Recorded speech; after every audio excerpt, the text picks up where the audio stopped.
I said I will work with you. And now, after another training, we were about those doing the gathering for never were with you again, and you promised now you will come in person. So, these people, I really loved them because they have made the office of career to grow to YS. Because the office of career, I started from scratch. You never knew what to do, so you automate your work to make yourself relevant. And therefore, they made me relevant in Tharaka University. Welcome, Daktari. Welcome, Robert. Let us add some 5 factorial to them. 1 to start.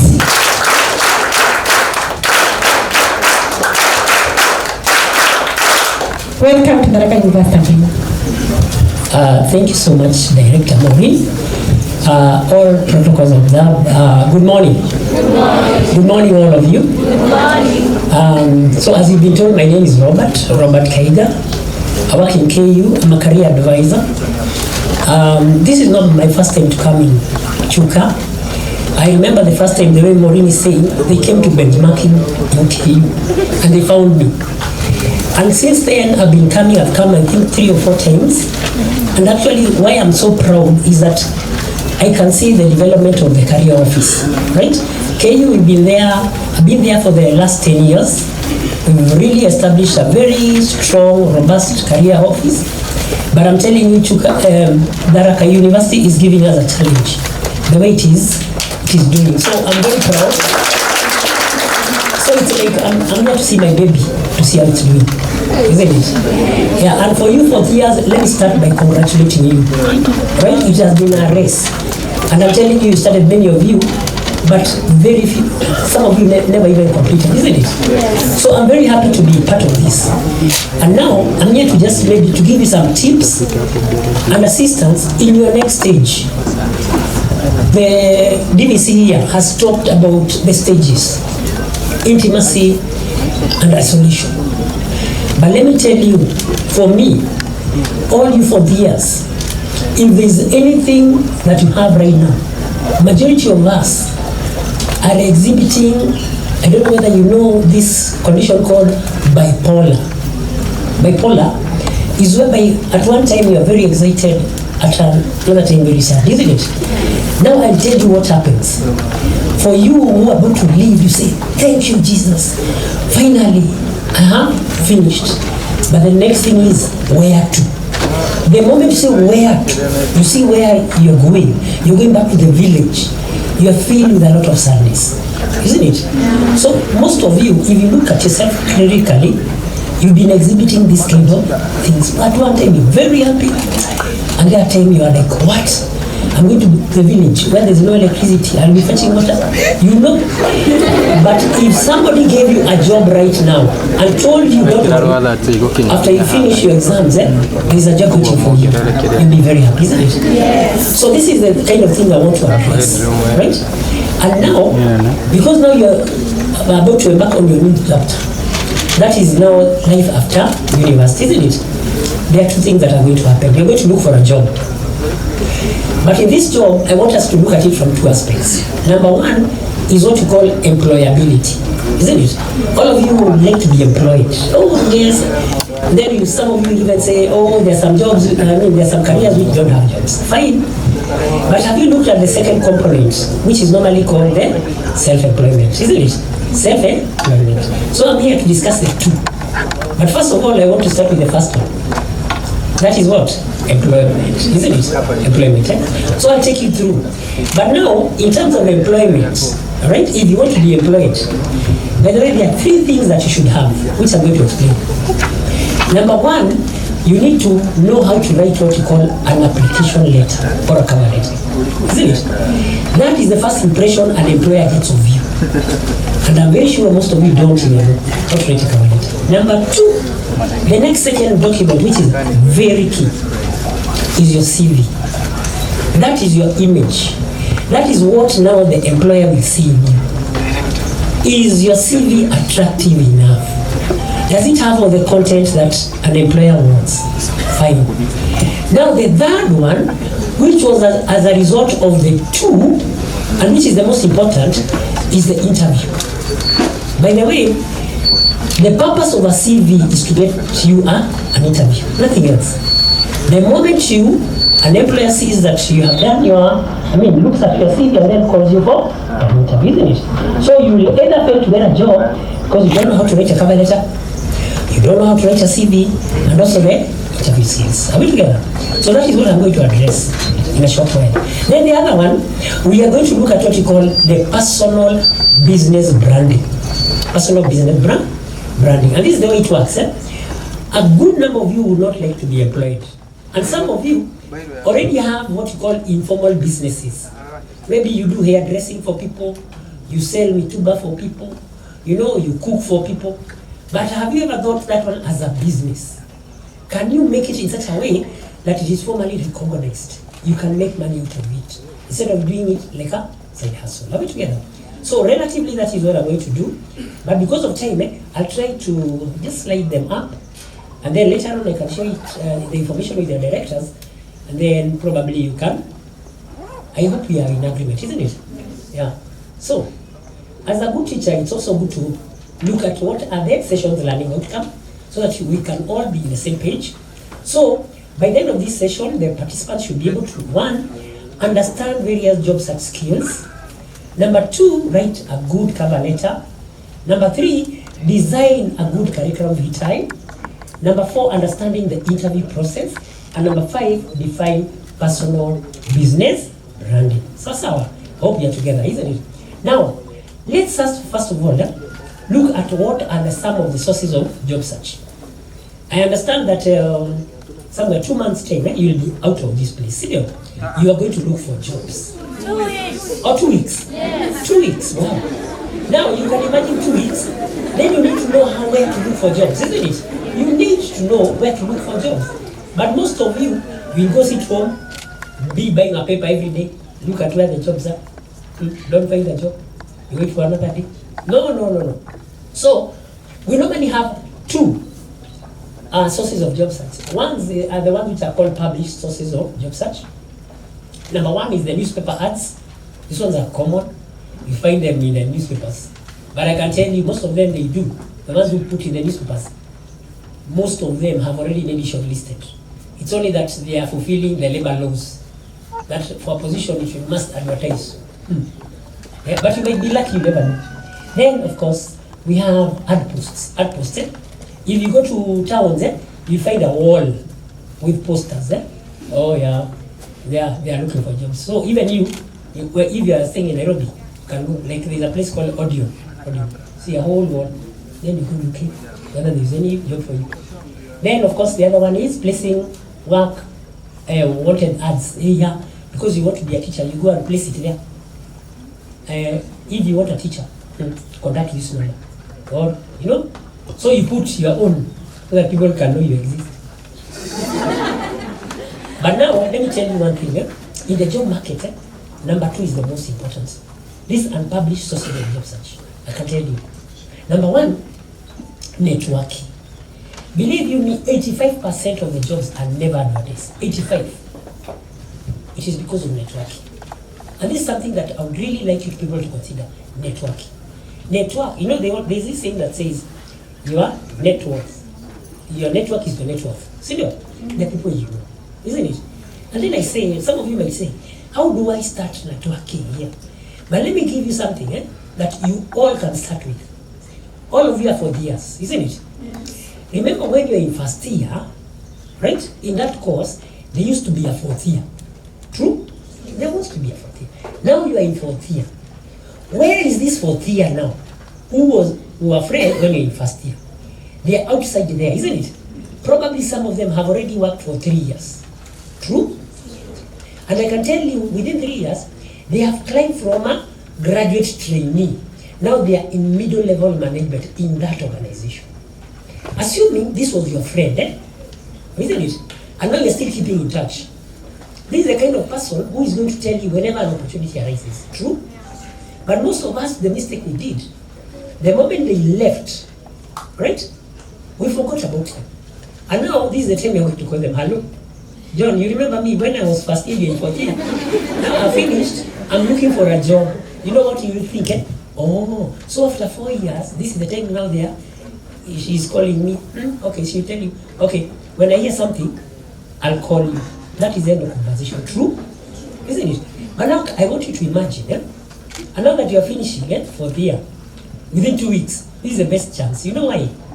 First of all, what you do, activate all your networks. Anybody you knew when you are in Form 1, like this, from first year, second year, third year, fourth year, right? This is the best time. By the way, now you don't have to call them asking them for a job. The first thing you can do if I was you have to be creative. We are going for Easter. Can you send them an Easter message? Oh yeah, send them an Easter message. Oh, happy Easter. Okay, for the ones who still remember you, they say, hey, thank you. Hey, you've remembered me. Where are you these days? Isn't it? You are networking. For the ones who had already deleted you, isn't it? You'll say, okay, happy Easter, but who are you? Si amekuchokoza. Si ndio? Utamuuliza, yani you mean you forgot me? Yani once you got a job, you? Or they say, oh, I'm sorry, come to my office, we talk. Si ndio? You are networking. But the moment you people just, after the end, this is when you're calling your 4 years, your friends, Si ndio? So, network. Another thing that I would have encouraged you long before is using clubs, right? Clubs. I don't know whether you've ever realized it. When you have a club, right? Do you know you can call any person in this country? Isn't it? You can call the CEO of Safaricom to come in and talk. True? You can call the managing director of Equity Bank. You can call the director of TFC to come here. Isn't it? Now imagine you had a plan once upon a time. You want to work with those firms, isn't it? And maybe you are the Secretary General of that club, isn't it? So I'm assuming Safaricom. You wanted to work there. So you call the CEO. So when the CEO comes, when he parks there, you are the organizing secretary. Who is going to receive the CEO? It is you. Who is going to sit next to the CEO? It is you. Who is going to introduce the CEO? It is you. Then who is going maybe to have a cup of tea with the CEO? It is you. By the time you are done and he's gotten him back, his number is in your first dial. True? Haven't you made a connection? Are you getting? So connection, you don't have to start big. Start with him. So, this is one of the best, by the way, networking. The other one is volunteering. Get to volunteer. Get to volunteer. You don't have to work in a job that is going to pay you. Majority of you are teachers, fine. But do you know you can just volunteer? And you don't have to volunteer in a school. You can volunteer with the Red Cross. But once upon a time, and you know what incidences happen, you might volunteer with the Red Cross. Then one day, maybe somebody very important, there was a function in that Red Cross organization. Then maybe the first lady was the one who was there. Then there you are just volunteering, giving her water. Then you make a conversation. Imagine, that's your luck, isn't it? Or when you're working as a volunteer, and then somebody maybe goes on leave, is absent for a day, you are told to replace. But the moment you just put money first, you cannot do something without without being paid, it might not take you far. So look for opportunities of what? Volunteering. Don't stay home idle. Then the other one is internet. Of course, all of you have mobiles. It is good to interact with this forum. Look, just go click jobs, opportunities you see. Right? But more so, what I'd like you to use the internet for is to see which kind of skills that you might add. Majority of you, you think that that degree is enough. Even if you have a first class. There are those value additions. Have you done computer? Have you done a foreign language? You know, those small things, they count. And then, of course, these days, we are looking for somebody who can teamwork. So I look at your CV. Is there anything that shows me you've ever been part of a team? Right? But there's no hobbies, there's nothing, there's no activities. I'll be very fearful about that person, isn't it? Why? Because it seems they might not contribute much. Then we have the bureaus and the HR consultants. Like, for example, those of you who are going to work in maybe Dubai, USD, go up, they normally consult these people we call the bureaus. Wanakutafutia kazi. But make sure they don't call you. Then the other one is direct marketing. This is where specifically you say, I want to go to Safaricom. Let me apply there. Let me go to Equity Bank. That's direct marketing. But also we have what you call blind applications. Blind applications are these, most of you, that's what you do. Imagine you put a general letter, and then you send it to so many companies. Ile tu itakuja. You don't care, isn't it? But that one is not so good as the direct marketing. So these are some of the job search where you can be looking for a job. The other thing I want to address is now what are some of the job search techniques I would like you to go to embark on. What are some of the techniques you can start? Number one is activate your college network, people who are ahead of you and in the same profession. That is what I've told you, isn't it? Try to activate them, see where they are, and then use your creativity to get them. But usiwaambie tunaenda kutafuta kazi. Sawa. The other one is register with the job recruitment agencies. I know a good number of you are in my jobs in Kenya.com, Brighter Monday, Kamakazi, Career Point. It is good you register yourself there. Why? They will normally inbox you whenever a chance comes in. So once you register, they'll ask you which areas are you interested. You say education or you say business. So whenever there is an advertisement within the employment space, they'll always inbox you. They tell you that a particular company wants a teacher or an employer. So it's always good, and I would advise you, all of you, enter. Number two, why it's important you register in one of some of these, like these famous companies. You see, like Safaricom or Coca-Cola. You will never see them advertising. You will never, because they know the moment they advertise, millions of people are going to apply, isn't it? Because you know it. So what they do, they use some of these agencies to recruit for them. So this recruitment agency, if you put an advertisement, written, a leading telecommunication company wishes to advertise for the following. They're not telling you which one, right? Of course, the serious ones who are looking for a job, see, they'll apply.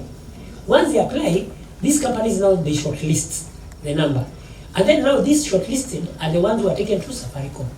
So Safaricom will call you, tell you, hello, are you so and so? Yeah, we are calling in relation to an application you did to our company. That is when it will hit you. Kumbe it was Safaricom. Are you getting? You can only know that if you enroll in some of these recruitment agencies. The other one is Google and research about the companies for jobs. Yeah, they are there. And most of the companies, if you Google, they have what you call graduate training programs. Go to Safaricom, go to Unilever, they have. So if you Google there, they'll find graduate training. And then probably what they want is only somebody with a degree. They don't care. Most of the reputable companies, they don't care whether you're doing education, economics. They are going to profile you, analyze you, they see which kind of department you are in. You know? Why? Because they come to realize that most of us, the careers that we are taking was not our choice. We are here because of the grades we got. True? Yes. We are there because of the grades. But you have a lot of potential. Maybe you are a teacher, but you could have done marketing. Isn't it? So they'll call you, interview you, and then they say, I think you can become a good marketer. Isn't it? They take you to the marketing department. Are we together? So it is good you Google and research about the companies. The other one is the use of social media, Facebook, Twitter, LinkedIn, to make yourself visible. All right? Why? Like, for example, it's good to have like LinkedIn. LinkedIn is of people of the same profession. Do you know in that profession, you'll find CEOs, directors, so you are interacting. And maybe after the interaction, maybe they want somebody from the group. So the person they will get is you, isn't it? So it is also good that you put yourself visible. Then the other one is join your alumni to connect with people of the same profession. Yeah. Immediately you leave this place, I believe there is an alumni body here, isn't it? Join it. Me, I'm telling you, like now the teachers, you'll find that by the time you are finishing, probably somebody who left 2 or 3 years ago now is a deputy or a principal. True? Oh yeah. So, and those are the people who will know where the vacancies are. Then we have create your own web page and let your friends like you and recommend you. Oh yeah. I know most of you, they have pages, right? But then me I say, like for example, if I had a page now, then I tell you, can you all open my page? Can you all like me? Imagine 500 of you at once. Senior, it will take my profile high. Senior. So those are the kind of things we are saying. Can you make yourself visible with what you have? The other one is have a good and well-written CV. Definitely that I'm going to keep through. And then stay informed about the economic trends, labor market, political situation, government policy, e.g. the devolved government affirmative action, isn't it? Like now, do you know the government is really emphasizing on the STEM subjects? You know, a lot. And then the affirmative action. We are saying that there is no profession that should have more than 2/3, isn't it? So if you are a lady, and you know most engineers are men, you know you stand a very high chance of being employed. True? Now, if you know that is the kind of policy that the government has, I think I would put a lot of efforts on that. See, no? Yeah. So that is the job search. And then, of course, you form youth groups to benefit from loans for business startups from government, banks, and other institutions, isn't it? Do you know, by the way, are you aware that 90% of all procurement by the government is supposed to go to the youths, women, and people with disability? Do you know? And all it tells you is to form a group. Imagine, right? Register it as a CBU, right? And then probably you open a bank account, you have a KRA number. Do you know if it exists for 6 months, right? 6 months, eh? Do you know you're eligible to ask for a loan? Ama you whatever, you can ask for the procurement. Senior, instead of just sitting home. So I would really request you, after this, don't just disperse. Form yourself into groups and you can be even alone. Now let's go to the first one. Now I've already talked to you about the techniques. Now I want to see what is the cover letter. Because this is the first thing that you normally send to an employer. So a cover letter, what is a cover letter? This is a self-marketing device that gives the employer a first impression of the job seeker. Right? The first impression like this. So what does it encompass? It highlights a few specific points in the job seeker's experience and skills that match or exceed the requirements of the job. Right? It just gives a summary. Right? And then its purpose is to entice the employer to read your CV.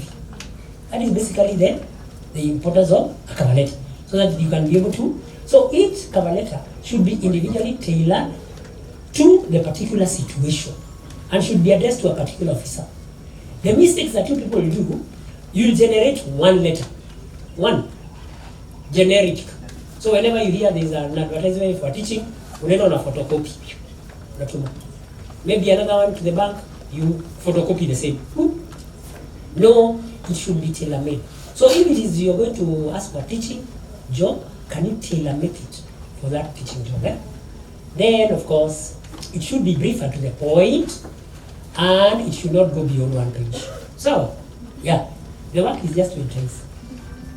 So, the attributes of a good cover letter: first, maximum one-sided overlay for word processed. Unless requested, most of you write handwriting. But some of the writings, cannot be able to read, isn't it? But there are some careers which will require you to handwrite. But otherwise, if you are not told that, can you do what? Computer, isn't it? If you write hand, I'll say this person is so mean that she doesn't want to spare maybe 10 shillings to go for typing. So what about if we employ her? She'll be very mean with all the other things, you know? Oh yeah. Then, so it's already passed. So I say, yeah, correct spelling and grammar, formal business letter layout. Of course, most of the letters these days, if you are writing a formal one, when you are writing, it's supposed to start on the left paragraph. Yeah, it's formal. The one which starts your address on the left, dear Sam, there, paragraphs on the left. That's more formal these days. And then, of course, email, send the letter as an attachment with your CV. Then the parts of a cover letter, there are 3 main parts of a cover letter. These are the opening paragraph. The information to be put on this paragraph depends on whether it is responsive or speculative cover letter. For responsive, name the specific job vacancy and where advertised. In case of speculative, letter state the broad types of work you're interested in, on what places, e.g. work placement, full-time, and when you're available. You know, responsive is when you are responding to an advertisement. So, it has already been there. But speculative is when you speculate there must be a vacancy there. So you apply as a speculating. Then the middle paragraph include the details of why you prefer to be employed in the organization and why that job industry justifies why you think you are the most qualified candidate for the job, why they should hire you, what key strengths, skills can you offer, support your statement assertiveness with evidence. And then closing paragraph, always remember to have a polite ending by conveying interest and enthusiasm in the role. Indicate any time available or not available for the interview. For speculative approach, say that you will follow up on your letter with a telephone call within a certain period, e.g. maybe 1 week. Now let's go to the main one. What is your CV? What is a CV? And I believe, I don't know, how many of you have CVs? You have not.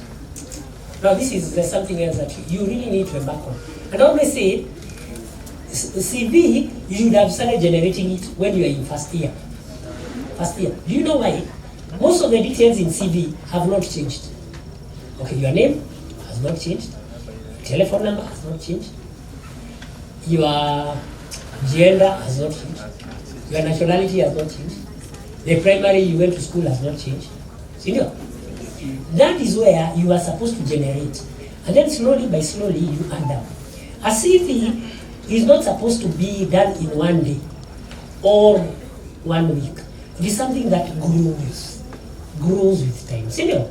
So, what is a CV? This is a written summary of personal, educational, working experience and qualifications intended to demonstrate an applicant's fitness for a particular position. So what is the importance of a CV? Right? And that's why you need to take a lot of seriousness when you're making a CV. One, a CV provides serious intent to seek work and willingness to do a little bit extra, both of which are desirable characteristics in an employee. So assuming today I say, can you, all of you, whoever wants a job, follow me? All of you will follow. True? But if I ask you, can you go and make a CV and then you bring? Half of you might not bring. Nasema nini? Mimi niende nikatumie pesa zangu. What? But the ones who are serious, they will. Senior. So that is one of the things that employers do. So somebody will go an extra mile. The other one, its major purpose is to obtain a job interview in the first place. Believe me, once you send the letter and then it comes, you have been called. That is your luck. Then, because a CV is a personal advertisement that creates a first impression for the client, it is important enough to spend time creating it, right?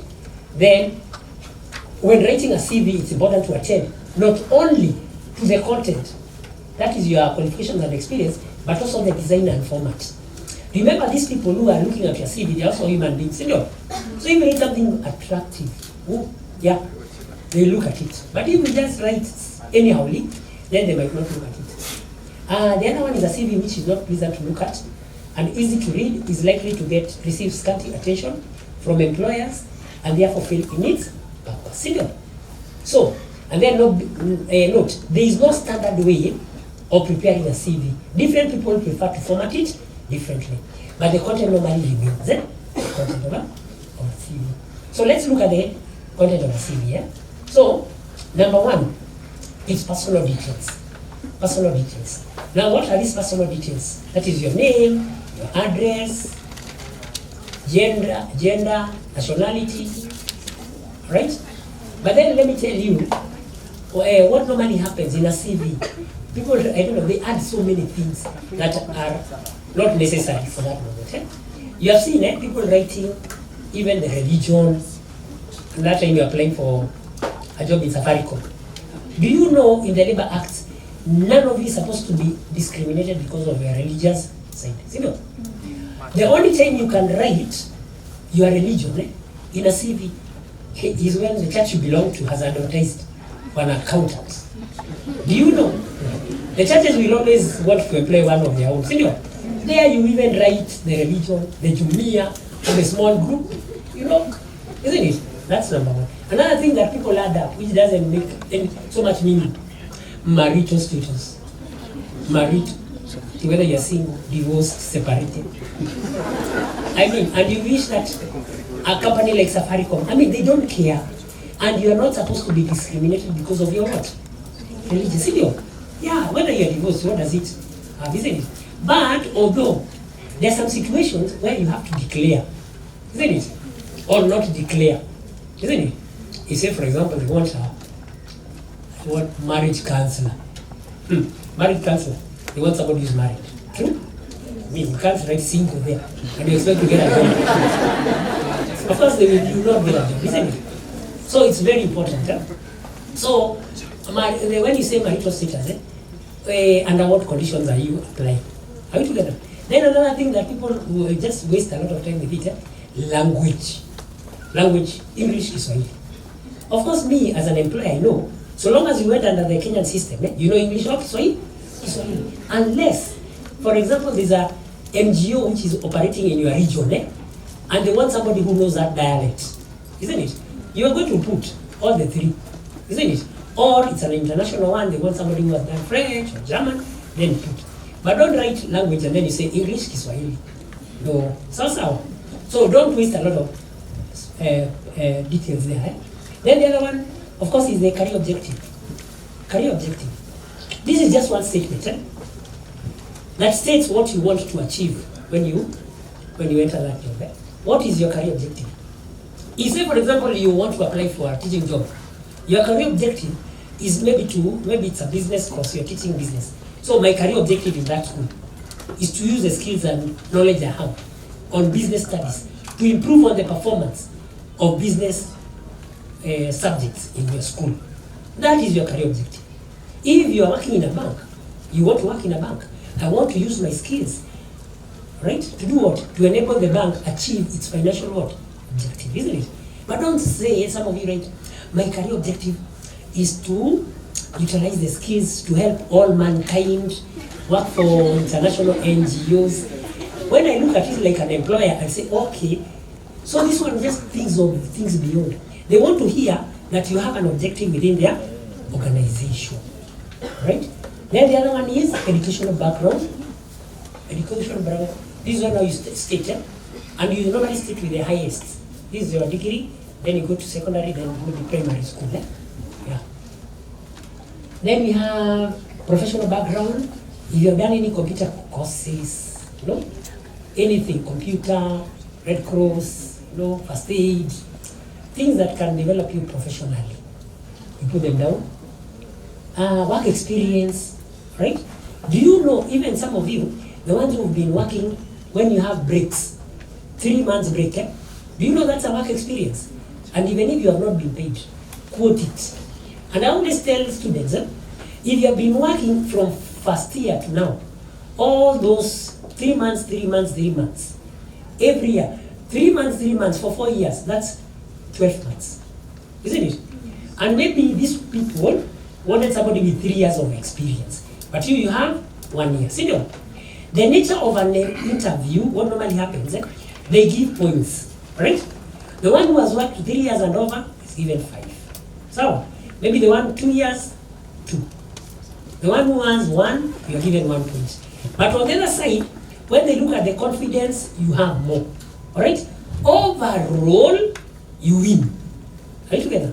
But they also consider the time that you are working. Are we together? So it's very important that you sit on that. Then, of course, you have the key skills and qualifications which you have. Some of you have very good skills. Yeah, very good communication skills, interpersonal skills, analytical skills, isn't it? Report writing skills. Bring them out so that an employer can know kind of person you are. Then, have you attended any seminars, trainings attended, right? Put them there. The employer will know, hey, this one has a lot of knowledge apart from academic. Then, we have what you call community service or volunteer work. Have you ever given anything out for free? Or everything that you have has always been money?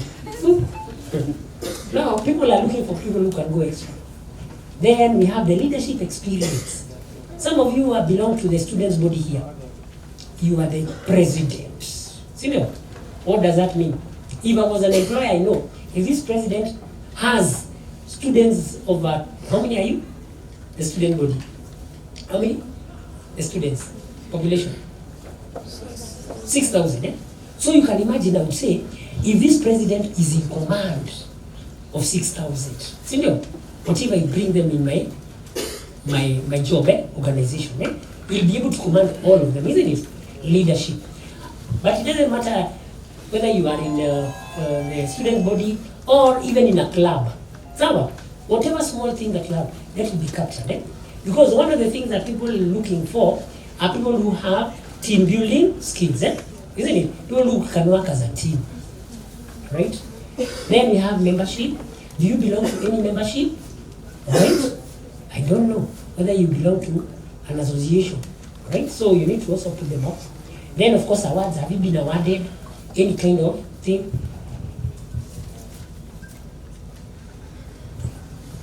Higher. So have you been awarded anything, right? Put it there. If you employers would like to know, hey, I know the way you're saying, I saw the Miss K, Mr. Tharaka, Mr. Tharaka, and Mr. Did I say Mr.? Never said. But I can imagine they were awarded. Isn't it? That's an award. Put it there. Put it there. You never know. You know there are companies which want image. So, you know, they look at, hey, that one, you place in the front office. Customers are going to come. Isn't it? Where?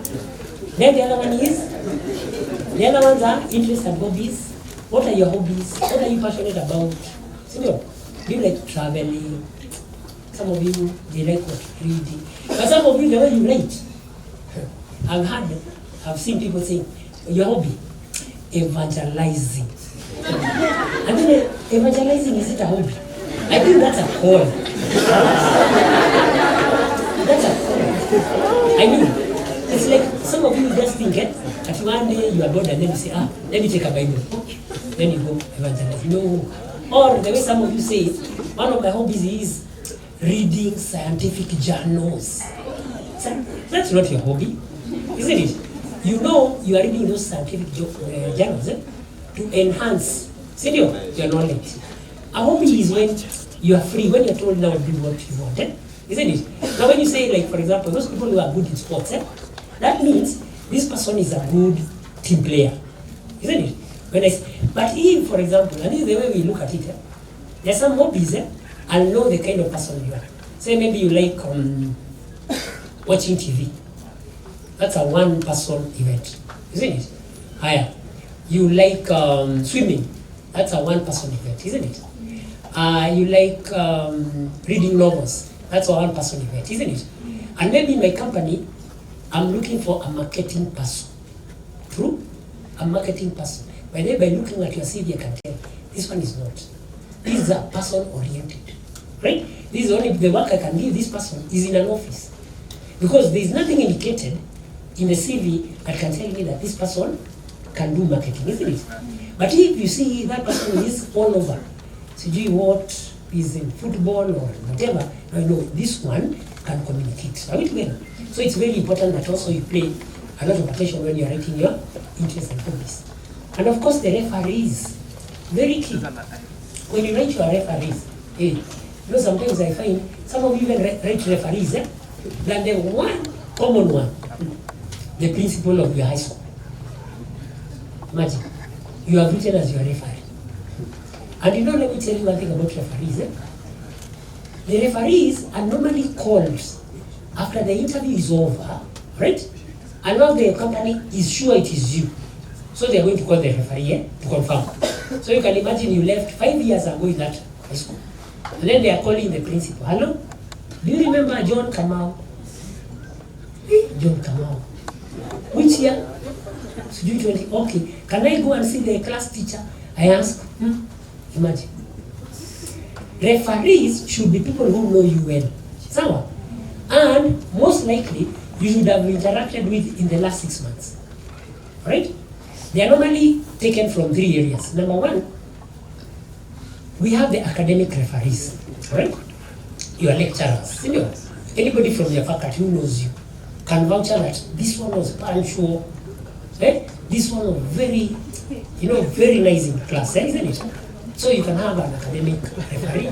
Number two, you can have what you call a professional referee. Professional referees are those ones maybe you used to work. During IBC, you used to be a presiding officer. So your colleague or your supervisor could be are we together? Then of course it can be social, a social referee. Probably in your church, your pastor, you are the choir master, right? You are the youth leader, so they can vouch for you. But one of the things, never write your relative. Never. Even if your relative is the CEO of a big company, never. So, and I also don't write those of the principals or the head teacher of your primary school. Isn't it? Get somebody. And then another thing, before you write anybody as your referee, kindly inform them. Right? Yeah, tell them, I want you to be my referee. And the moment you apply to a particular company, inform your referee, I've applied in Safaricom. So if they call you, know how to respond. Are we together? So that is the interaction it should be with your CV. Then what are the common mistakes of CV? One, using non-standard paper. A4 is appropriate. A4 ni ile the full scope. Lakini wengi, some of you might decide to put this small notebook. They want to spare. Another one is sending the CV folded, not flat. Because you want to spare the cost of this big envelope.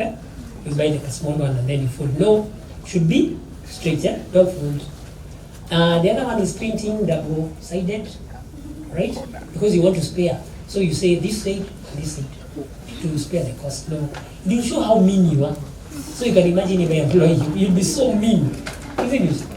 Yeah. Then omitting key information, probably the date of birth, maybe your school, the schools you went to. The other one is barring accomplishment in long sentences. You see, when you ask you about education, you just indicate the year, the school, and the grades. But now you say, I went to school in 2000 in a place called, in the village called, long, until now, for me to find out which year. Oh, it's a whole paragraph. Then the other one is not customizing to the job applied. When you wanted to apply for a teaching job, but all the description is like you wanted to work in a bank. Printing in colored ink. First paragraph red, second blue, third yellow. One standard, black is okay, isn't it? Maybe bolding the subtitles. Then using glossy paper, the one for weddings. Those, some of them, they put CV so that you can impress. Then of course using non-standard email address. I don't know how many of you have standard email. Some of them you say like mtuanguvu@gmail. Mrembo wa Tharaka @gmail. A professional email, whenever a professional email should capture one of your names. Are you together? A professional email should capture one of your names. Lakini hizo zingine, for a serious one, so start creating a professional email. Then of course now interview, right? Now imagine, this is the time now. You have written a cover letter, you have written a CV, you have sent it to the employer, you have been called for an interview. And this is what happens. So you have already, now I want you to imagine, you have been called for the interview. It will come in different ways. One, they'll call you. Hello? Are you so and so? We are pleased to inform you we'll have an interview on Tuesday. Come to our head office. Number two, they can use the email. Isn't it? They write to your message. Or SMS you. Right? Now the mistake that you people do is that you don't know how to respond. Alright? You will wait for Tuesday, you go. Imagine. You just wait. No! The moment somebody calls you, right? Or emails you, yeah, we are pleased to call you for an interview. What are you supposed to do? Respond. Right? There are three ways of responding. Number one, first of all, are you accepting the offer? Isn't it? So you say, thank you so much for having considered me for the interview. I wish to confirm I'll come. Someone. That's number one. Number two, probably you are very far. Very far. Like now, if the interview was done in Nairobi and you're in Lamu, and for you to get from by Tuesday, no, because of the security situation, they normally use an escort, isn't it? So what do?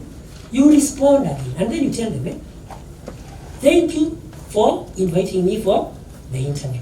Unfortunately, my situation does not allow me to be available on Tuesday. Kindly reschedule. So, now do you know why? Imagine out of 20,000 applicants, they have shortlisted 10. Senior. The 10 they consider the best. Senior. By them not agreeing to reschedule, they might be losing out one of their best. True? And most of the reputable organizations will reschedule. So, higher. Number 3, assuming they called you maybe after 1 month, you've already gotten another job. So, do you just say like that? No. Respond to them again. Tell them thank you so much for having considered me for the interview. However, at the moment, I am engaged elsewhere. But please consider me for your future engagement. Oh yeah. By the way, you never know when I get back to them. Senior. So it's always good to keep your. But most of you, nimepata kazi ingine. Are we together? So that is the way you respond. So here you are. So now you start. The preparation for the interview. So, what happens? Make note of the following information, being certain that it's accurate, and keep the notations with you. The full name of the organization. Full name. If I ask you today, what is the PWC? P. Then you start saying P, that's potato. W for watermelon. C for cabbage. And then how many of you know PWC? Imagine if you go to a PWC, it's PricewaterhouseCoopers, it deals with the auditing, isn't it? So they've called you and then they ask you, what is the meaning of PWC? Oh. You know they will be like looking at it when you're saying you are potato. That is, so you need to know the full organization. Then the other one is the exact time of the interview. By the way, ask people, Africans, you have a problem, Why? Because of the time. Unaona like Sambili, isn't it? It is the one which is 8. Senior. So if your brain is not enough, where are we saying 8, right? We take a sanane. So it's always good to be very sure. Wamesema hapa at 8.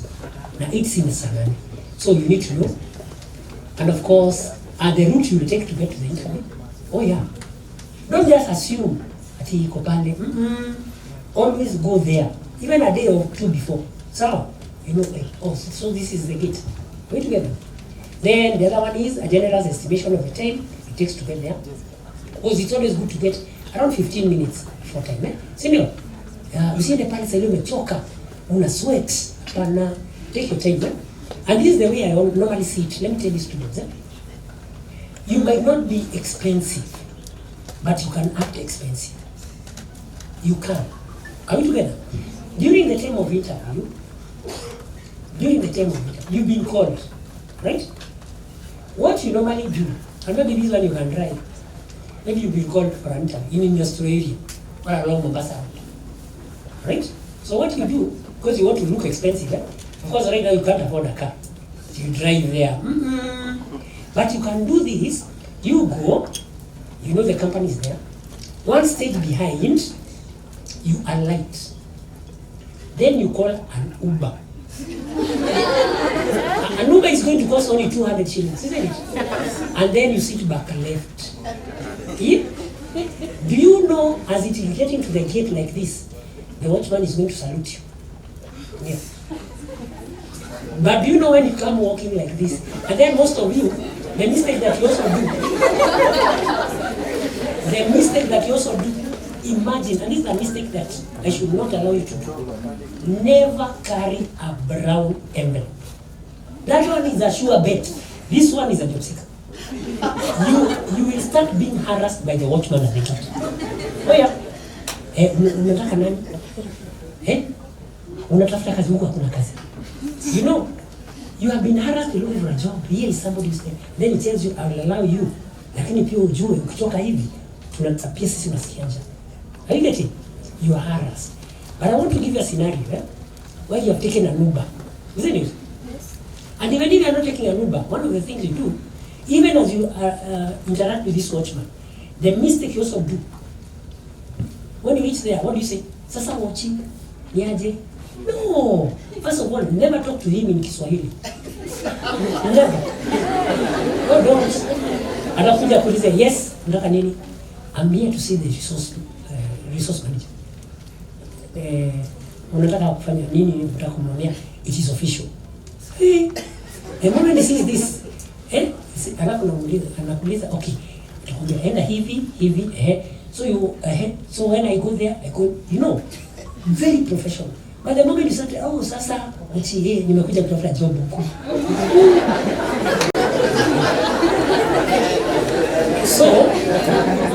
So one of the things I would like to embrace on it, first of all, carry a wallet, document wallet, right?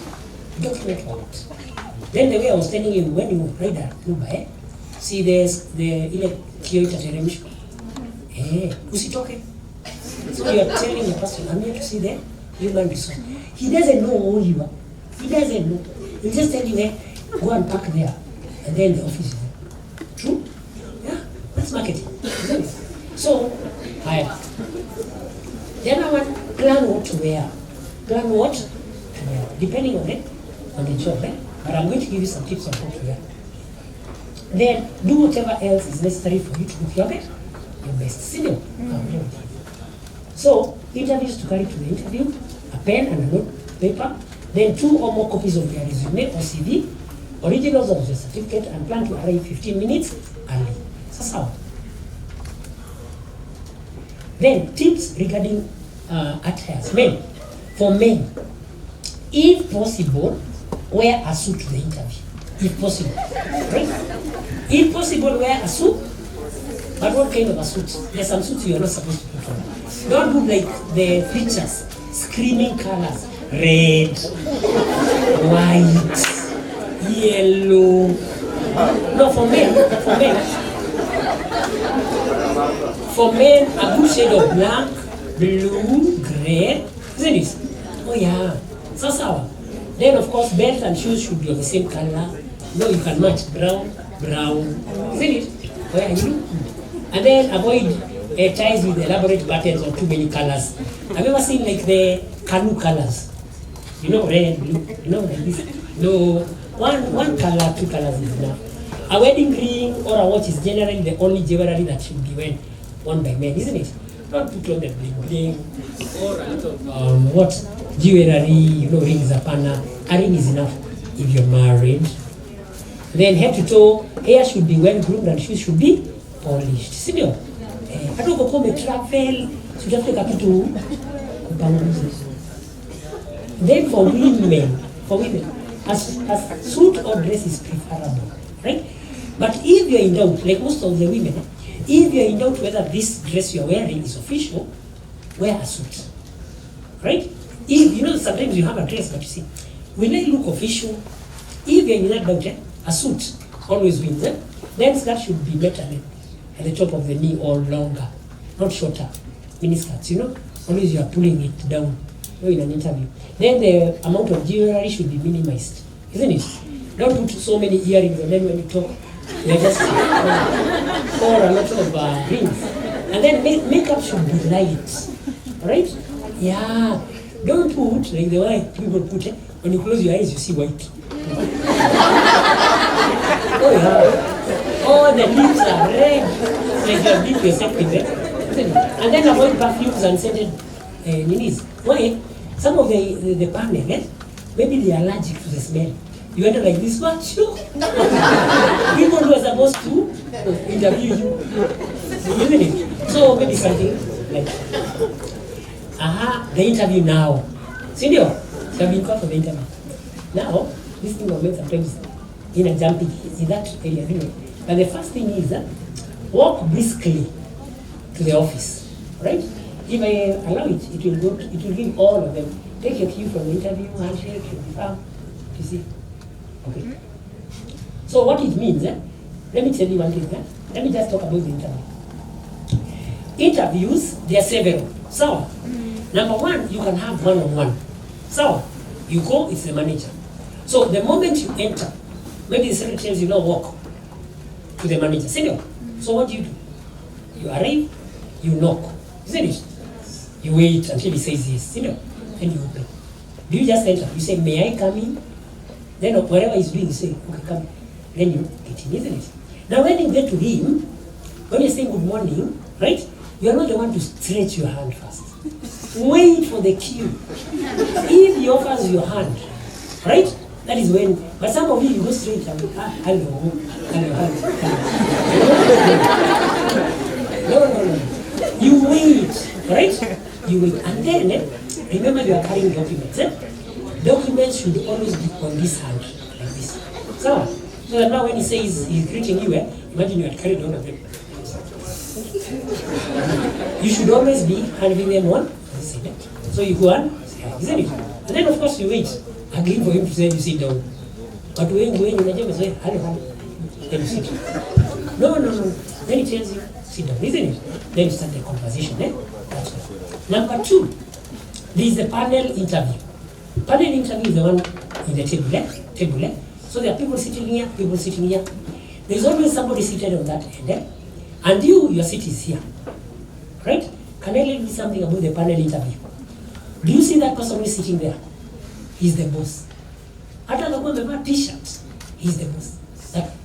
Hao wengine wanaweza kuwa wamevaa masuti. He's the boss. So even when you are dressing, remember he's the boss. Maybe these ones are financial officers, human resource. Are we together? So of course, there's a way the secretary will welcome you to the panel and then says, now panelists, here we have so and so. So that one is the one who is going to call you. Tell you, okay, come in and have a seat. So you sit down. But you never know whether that seat is also a plan. Some of you are given those seats that, So when you sit, you are sitting down and hey, you are feeling so comfortable.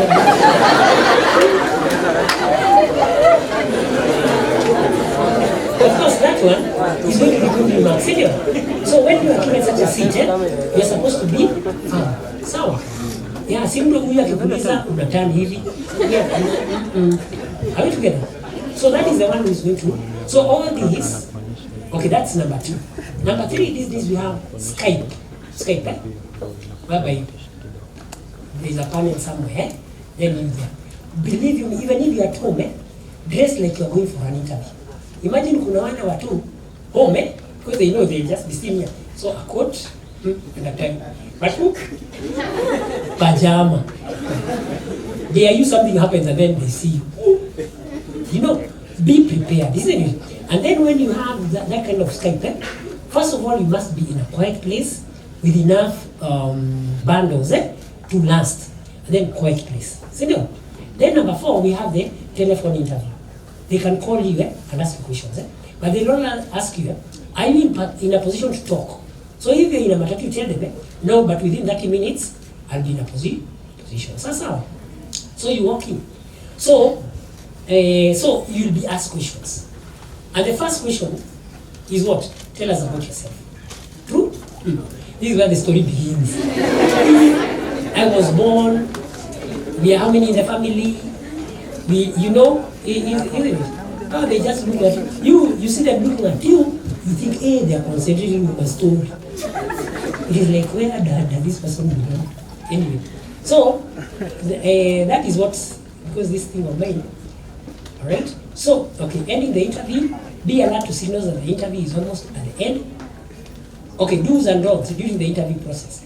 Be confident, arrange your documents well and neatly, listen to the questions well. Be calm. Ask questions to be repeated when not clear. Ask for time to organize your answers when necessary. Be honest and consistent in your answers. You know, some of you, do you know these interviewers sometimes they want to test you? They might tell you, can you tell me the president of Brazil? But because you don't want to claim you don't know, I need to learn. I know.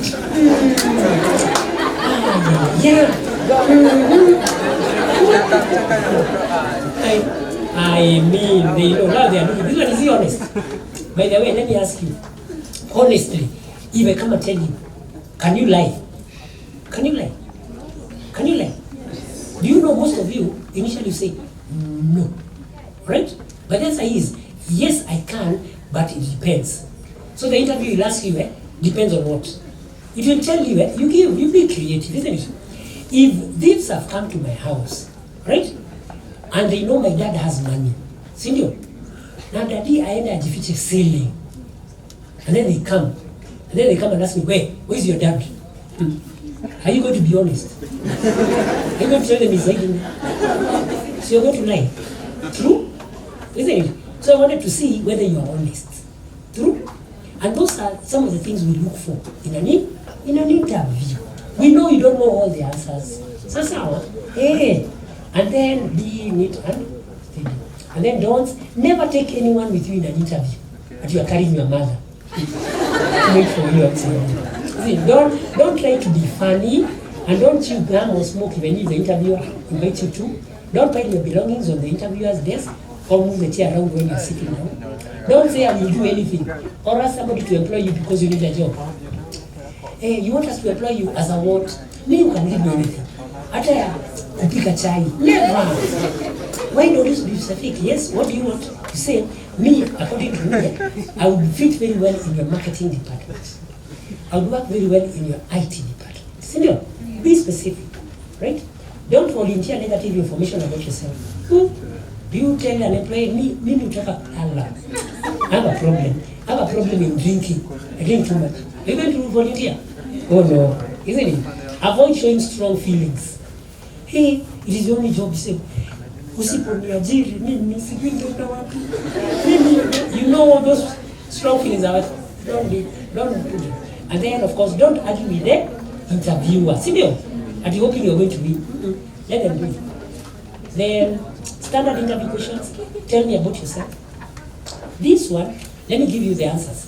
When you ask whether you tell about yourself, they want you a professional, right? Right now, who are you? I'm a graduate of Bachelor of Education in Tharaka University. In my course, I have majored in, now, depending on what they wanted, you tell them, I have majored in ABCD. Apart from those courses, I've also done a diploma in CPA, I'm also skilled in computers. That is who you are. They don't want to know how many members of your family you have, which primary you went to. What are your strengths, or what are your greatest weaknesses? Strengths I know you people have, but what about your greatest weakness? Sleeping too much, being late. Is that your weakness? Give them in a positive way. For example, I would imagine if I'm asked, what are your greatest weakness? I am very impatient with lazy people. Lazy people. I'm very impatient. So if they know, this person is going to push our employers to work. I really like things done perfectly, isn't it? And then they'll ask you, not because you like being perfect, right? And you know sometimes it's a challenge. What do you do? Me, when I know I want something to be perfect, what I will do, I will show or delegate those duties to somebody I've trained. Are we together? Because people who are perfectionists always believe they are the ones who can do it better. But if I train somebody who can do it better, like me, then I'll have no problem, isn't it? Yeah. So a weakness should be looked at as your strength, right? Then why do you want to work for a company, or why should we hire you? Why? Isn't it? And most of you fail this question. Some of you, what they do, they say maybe because of money, right? But one of the things that why you want them to hire you, when they were advertising, you met all the requirements for the job, isn't it? And then number two, it's because it's going to offer you an opportunity for you to make them perform well, right? And then, like any other organization, everybody wants to be proud. When you tell them, do you know why I want to work with your company? Your company is reputed to be one of the best teams in that area, and I want to be part of that. Senior, something very positive. So, another one is, where do you see yourself in 5 years? This is where another question that most of you fail. 5 years, you tell them, me, I want to be working with the UN, I want to, World Bank. Now they say, okay, so in 5 years time, kumbe hapa ni kumark time, isn't it?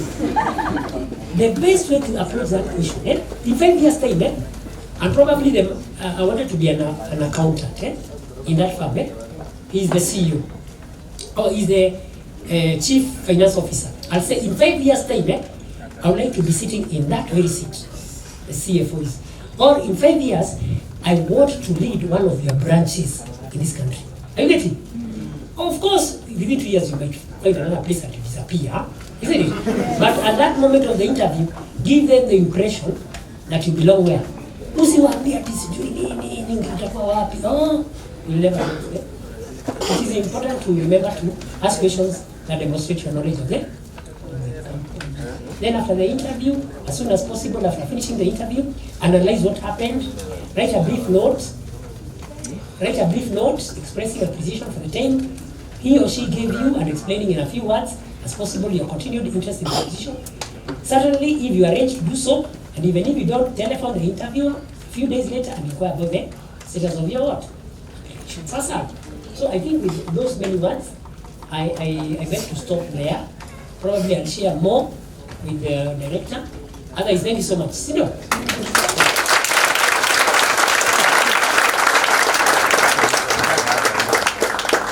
Thank you so much.